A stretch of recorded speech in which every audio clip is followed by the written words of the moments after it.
Number 9, you make excuses.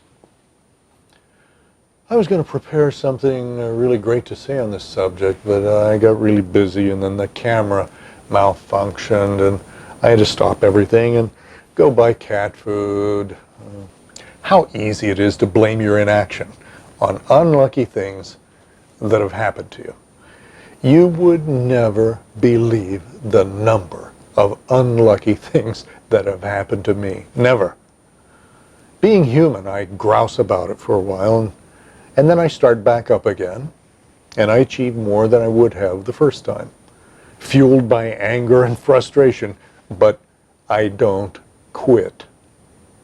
I realize that in the end, no matter what other factors are involved, I am ultimately responsible for what happens to me. If you ever hit your head getting out of the car, I bet you have, the door frame didn't do that to screw with you, okay? You did something a little different that time from all the other times when your head didn't hit.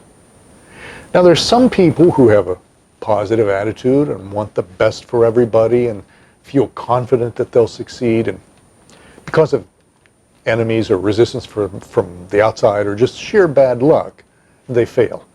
But the percentage of those people is very small. Most people use little setbacks to stop them. They make excuses. Look at the big picture. History abounds with stories of people who encountered major setbacks, not little setbacks, and still rose above them and conquered. I'm not going to list any because you can look at motivational books and videos and hear dozens of these stories. They are a matter of fact. It's not a point of view. These people didn't let poverty, minority status, lack of education, the economy, or physical handicaps stop them because of attitude. Now be honest with yourself. If one person can do something, can't another? Now start thinking ahead. If there's a truckers' strike and no more food is coming to your local supermarket, what happens? It becomes dangerous to fight the mob that's there trying to grab all the food it can. People get savage under these conditions. If you're smart, you'll stay away from that scene. But if you were really smart, you'd have food stored in your home so you didn't have to be affected by shortages and hostile conditions. Who would be responsible for you going hungry? The crazy mob? The food packers? The truckers? The union? The whole country? The karate philosophy is always taught to be ready at all times for conflict. That extends to how we arrange our lives.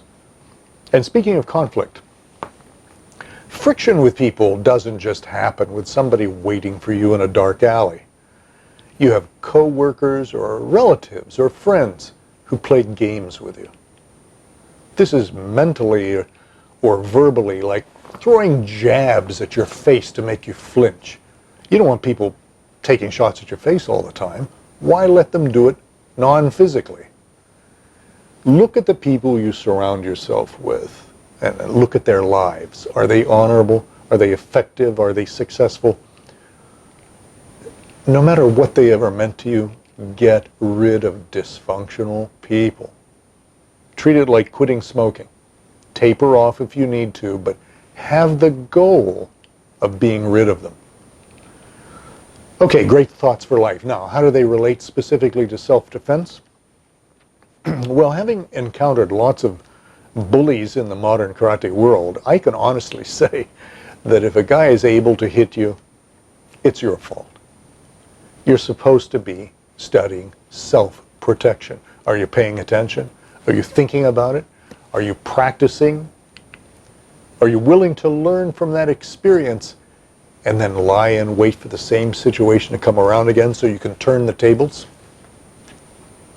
And now, this leads to the next and last point.